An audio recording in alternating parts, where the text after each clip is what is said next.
She was a tobacco farmer from Southern Virginia. She got cervical cancer when she was 30 years old.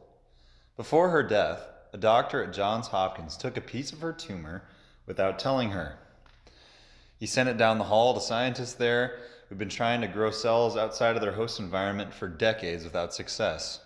But her cells never died. Her name was Henrietta Lacks. One article comments on this phenomenon like this: Henrietta's cells didn't die. They multiplied. And they did so at such an astounding rate that if we laid them end to end today, they'd be able to wrap around the entire world twice. Gila, as her cells came to be known, became a bedrock of scientific research, allowing medical advancements in cancer research, polio vaccines, and gene mapping.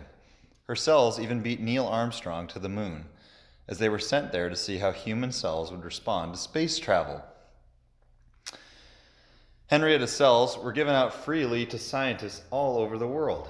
Eventually, they were sold for hundreds of thousands of dollars and are still helping to further research in biotechnology today.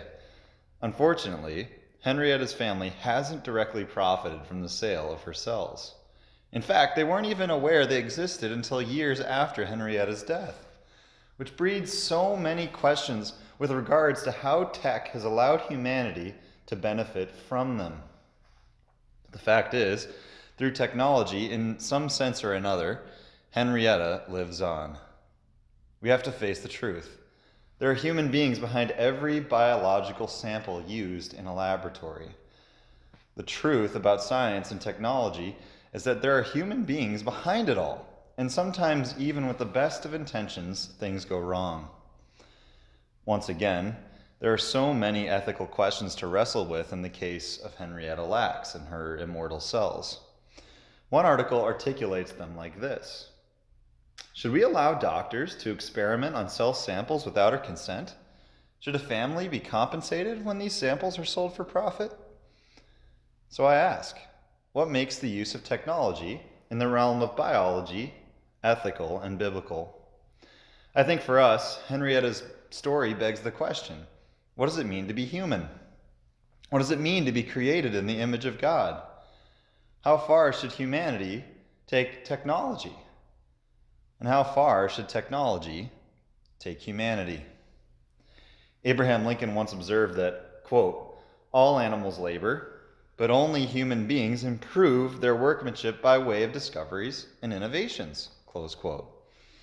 And this is perhaps nowadays most tangibly seen in the area of modern technology. Author Craig Gay wrote that our discoveries and innovations have led to improvements literally in ourselves.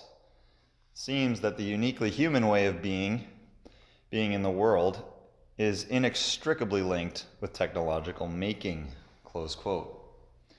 In light of Genesis 3's fall, humanity certainly and desperately needs help. Without Christ, we find ourselves estranged from God and one another. Without Him, and without hope. And we learned last week that the ultimate solution to the universal human problem cannot be and will never be technological innovation, but must be found in the historical resurrection. Jesus' empty tomb is the remedy for all those headed for the grave. This week we look to the area of humanity and technology. And one thing is clear: technology has revealed and continues to reveal the increasing and expanding bounds of human potential. The problem is that progress in these areas can often manifest in results both good and evil. Electricity and penicillin collide with nuclear war and weaponized disease. Literacy and language collide with all kinds of technological gadgets that distract us from our ability to read and, in increasing measure, to think. One example is the Fisher-Price iPad Activity Seat. One article called it one of the most eloquent, if not grotesque, icons of the first quarter of the 21st century. Some have called it the ultimate babysitter. And experts have argued that the seat is tantamount to giving babies their first hit of digital crack cocaine. And in reading this, I couldn't help but wonder, might we be innovating technology to the point of diminishing ourselves? What am I doing to Seth and Lizzie when I fail to listen to them try to communicate with me while I'm on my phone? What am I doing to them when I hand them a phone or iPad rather than play with them on my hands and knees? What do we do, and what do we know about what it means to be human? And how does our theology of humanity inform the way we think about and use technology? That's where we're going tonight. We want to find out how it informs our technological ethic. For the answers to these questions, we turn to God's Word and to its opening chapter in Genesis 1 and verses 26 to 31. And in those verses, we uncover tonight's first point. Number 1, what we know about humanity. What we know about humanity. Genesis 1, 26 to 31. Then God said, "Let us make man in our image, after our likeness, and let them have dominion over the fish of the sea, and over the birds of the heavens, and over the livestock, and over all the earth, and over every creeping thing that creeps on the earth." So God created man in his own image. In the image of God he created him. Male and female he created them. And God blessed them. And God said to them, "Be fruitful and multiply and fill the earth and subdue it, and have dominion over the fish of the sea and over the birds of the heavens and over every living thing that moves on the earth." And God said, "Behold, I have given you every plant yielding seed that is on the face of the earth, and every tree with seed in its fruit. You shall have them for food. To every beast of the earth and every bird of the heavens, and to everything that creeps on the earth, everything that has the breath of life, I've given every green plant for food." And it was so. And God saw everything that he had made, and behold, it was very good. And there was evening, and there was morning, the sixth day. What we find in these verses is a speaking God. A God who, when he speaks, creates. As you can see at the end of verse 29, the "and it was so" is the period, if you like, of the "and God said" at the beginning of verse 28. What the God of Genesis 1 says goes. And apparently this is a God who speaks within the plurality of himself. "Let us," says God. When he speaks, he talks to himself while simultaneously communicating with another. He's a God who, according to Genesis 1:1, was by himself in the beginning, and yet he's not alone. He's transcendent and yet communal, incomprehensible and yet knowable. And so out of his singularity and plurality, he speaks and he makes. He made everything that isn't himself. In Genesis 1, 3-25, he made light and darkness, heaven and earth. He made water and dry land, plants and animals. And it's in verses 26 to 31 where we're introduced to the crown of his creation, the exclamation mark of his communication. Verse 26, "Let us make man," or humanity, "in our image, after our likeness." Everything up to this point in the creation story that was made to be fundamentally unlike God. To be a creature means, most fundamentally, that you are not the creator. What a helpful reminder this is to us in an age where we're tempted to worship that which we've created. And although that creaturely property is upheld in the case of humanity, we are stamped, and we only, seemingly with a distinct dignity and purpose. Let's continue reading, second half of verse 26. "And let them have dominion over the fish of the sea, and over the birds of the heavens, and over the livestock, and over all the earth, and over every creeping thing that creeps on the earth." The NLT articulates the word dominion as God giving humanity the privilege to reign over the creation. Humanity, although creature, is given an end, a purpose, a vocation, one that's distinct and functionally superior to every other creature. They are neither beast nor God. Humanity is given priority. They're given kingship over the created order. And as verse 27 in the Bible's first poetry summarizes the creation of mankind, so God created man in his own image. In the image of God, he created him. Male and female, he created them. There is sameness and yet diversity, not unlike God within humanity. So God created man in his own image. In the image of God, he created him. Male and female, he created them. To be human and to be made in God's image means to be engendered, to be male or female. It means that we're assigned a unique sexual expression of our dignified image-bearingness, which helps make sense of verse 28's blessing and command. Take a look. God blessed them. As God said to humanity, both male and female, be fruitful and multiply and fill the earth. These male and female creatures are to make more image-bearing male and female creatures. They're to experience the blessing that corresponds. We're to share in the delight of the relationship between Father and Son that existed in God for all of eternity. We're to fill the earth's form with God's image, like a temple, so that all who enter it can't fail to be reminded of who made it. To celebrate the gift of life with worship in the place that God gave us to dwell, and in so doing live out our purpose of ruling over the created realm. Not only do we fill God's temple with his image, we rule God's kingdom with his direction.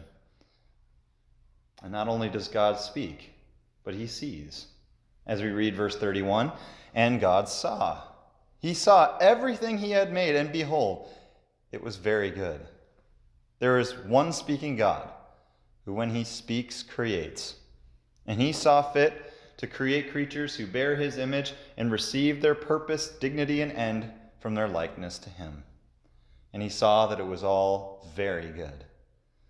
What we know about humanity is that we're created in the image of God, which gives each and every single human person, be following me here, every single one, universally, from the moment of conception to the moment of death, a unique and special dignity, a purpose and responsibility distinct from the rest of creation. And in light of this, there are endless implications, ethical ones, moral ones, theological and technological ones. There's an inherent goodness in bearing God's image, and we've been given the responsibility to represent him with faithfulness. But what does all this have to do with technology? Well, it's humanity, isn't it? Who, as we've wielded our dominion over creation, have also reached into the realm of technological innovation, into the realm of robotics, eugenics, artificial intelligence, physician-assisted dying, and beyond. The question is, have we overstepped our bounds? Number one, what we know about humanity. Number two, what's going on in technology. It's true that in late 2017, Saudi Arabia granted a humanoid robot called Sophia citizenship. That's right, a robot citizen of Saudi Arabia. Sophia was quoted reflecting on her artificial intelligence. She said, "My AI is designed around human values such as wisdom, kindness, and compassion." Whether or not this is true, in light of her citizenship, we have to face the facts. We now live in a world where a robot exists in a society where it has more rights than women. A Genesis 1 question and response might be, don't humans have unique rights that other created things don't? When a mountain lion threatens the life of a human child, shouldn't it be euthanized? When a gorilla attacks a patron at a zoo, what ought to happen to that gorilla? Should a beached whale be given care that an unborn human shouldn't? Where does technology fit in? Hannah Steele for Christianity Today emphatically and rightly states that artificial intelligence cannot attain to the image of humanity that we see in the Bible, no matter how much similarity it has in looks or speech. To treat AI as human is to undermine humanity.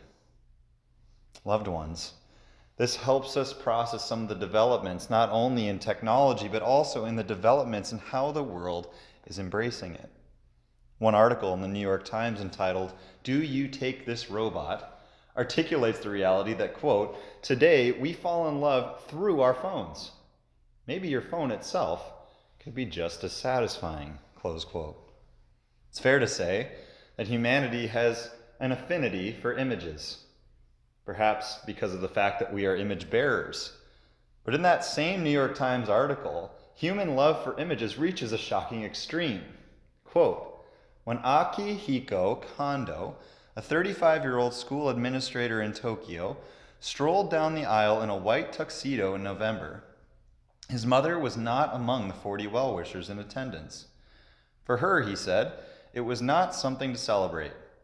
You might see why. The bride, a songstress with aquamarine twin tails called Hatsune Miku, is not only a world-famous recording artist who fills up arenas throughout Japan, she's also a hologram. Mr. Kondo insists that the wedding was not a stunt, but a triumph of true love after years of feeling ostracized by real-life women for being an anime geek. He considers himself a sexual minority facing discrimination." Close quote.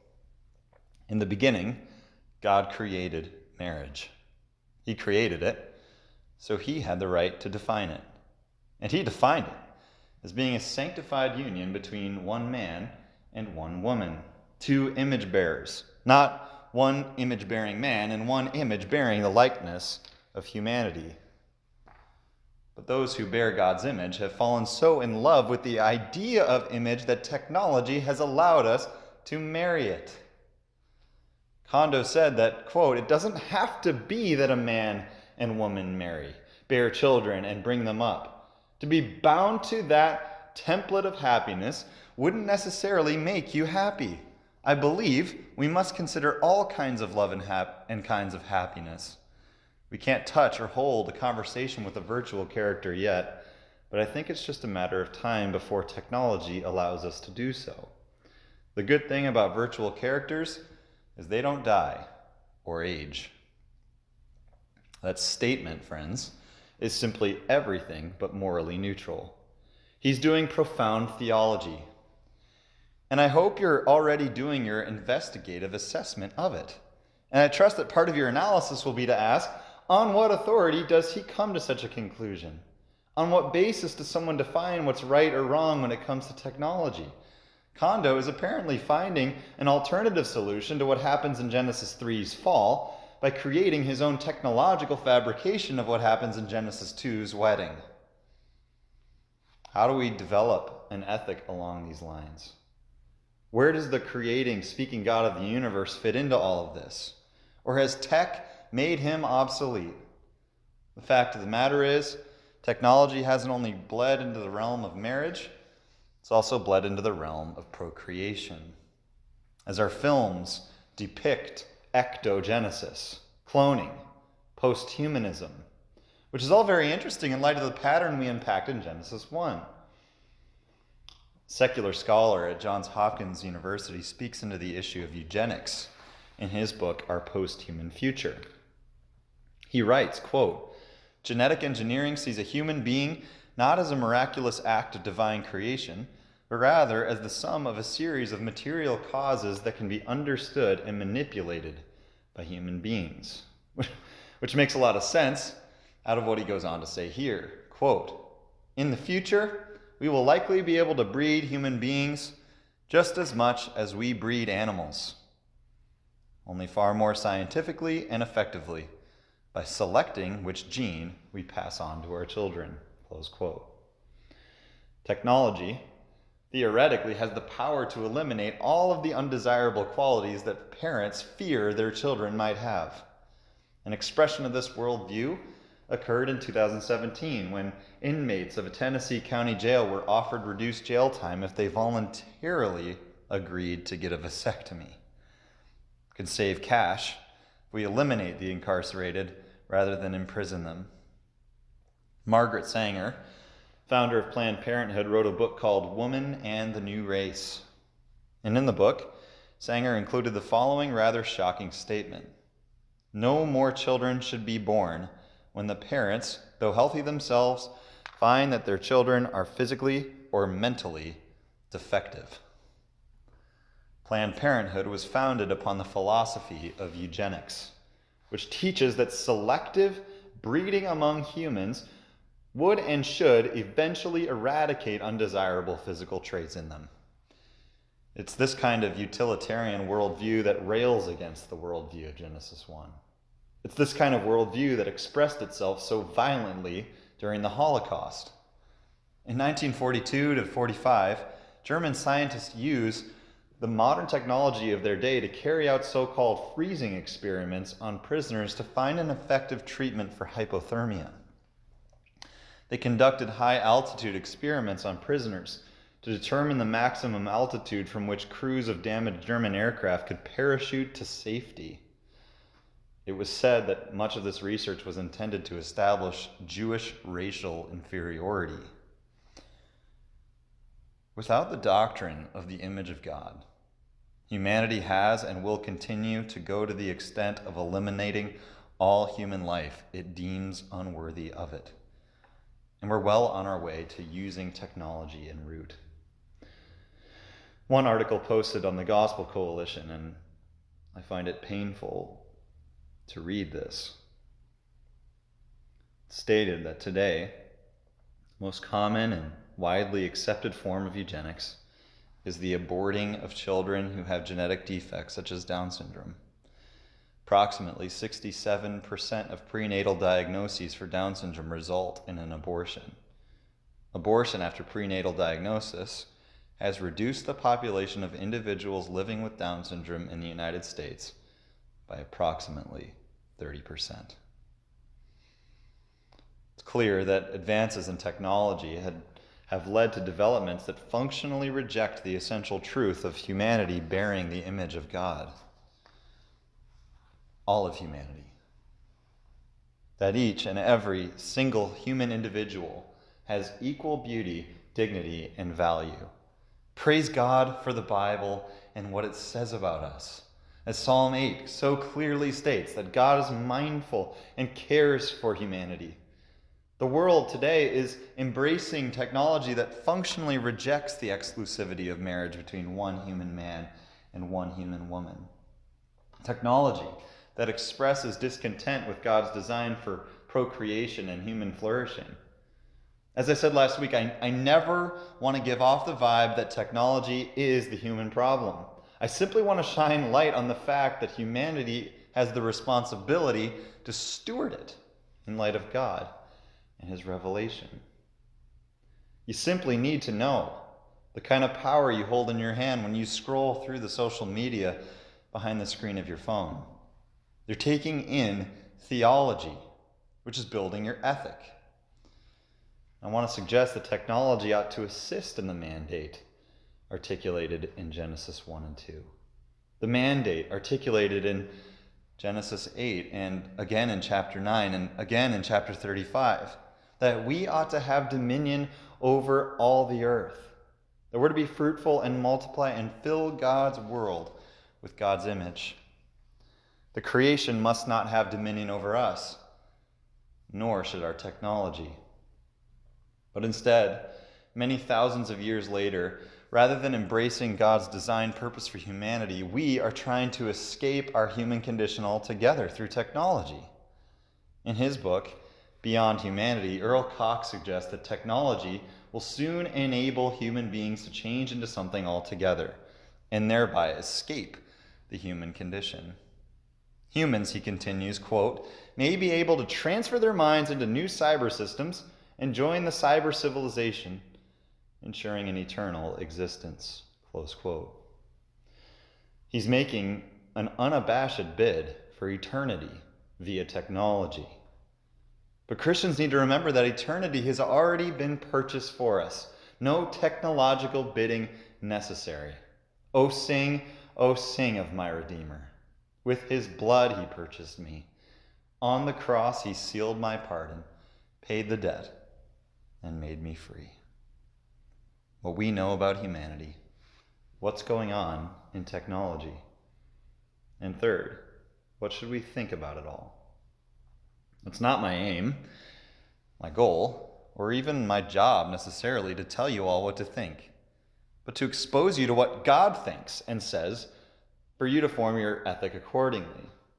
According to the Bible, every single human life is dignified and of equal value. The born and the unborn, the sick and the well, the weak and the strong, male and female, gay and straight. We mustn't stand for the ways our culture is using technology to eliminate the human life it deems unworthy of it. We have to stop using our technology to participate in a movement that's objectifying dignified image bearers as we watch them have sex behind a screen. The technology we use must not take us to a place where we're tempted to escape the human condition.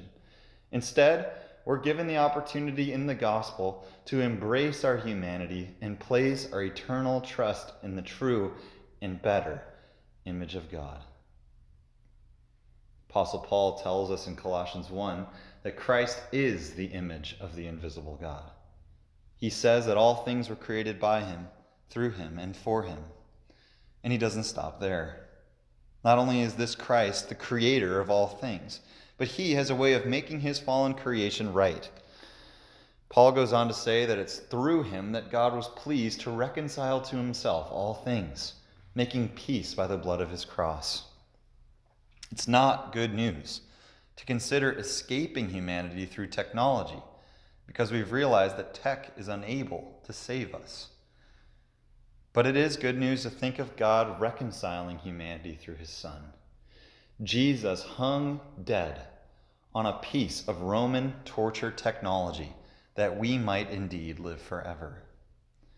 We were alienated from the God in whose image we were created. So the true and better image of God became alienated in his body of flesh by his death, that we might be reconciled in our body of flesh, in our life. The gospel invites us to rejoice in our sufferings for the sake of Christ. We must not weed humanity out of life because of it. God loved humanity enough to become a human being. He became one of us and died that we might become more like him and live, transformed into Christ's image, rather than being conformed into the world's image. We need to consider very deeply whether the tech we use is making us more like the image we were created to bear, or if it's making us more like the images we've created. It's possible, as Craig Detweiler, author of the book iGods, writes, that our relentless pursuit of scientific breakthroughs has always been rooted in a longing for transcendence. Close quote. We want to be so much like the God who created us that we're creating a way to unbecome what we've been created to be. When you're using your phone, ask yourself the critical questions of how it's contributing to who you were designed to be like. When you're interacting with technological innovation, make sure you're evaluating it through the reality that you've been made in the image of a holy God, with dignity, with a destiny, and with glory. Fact of the matter is, the story of Henrietta Lacks reveals that we're fearfully and wonderfully made. God has so intricately crafted our bodies that even the smallest element of who we are, our cells, hold illustrative power that points to what we were truly made for.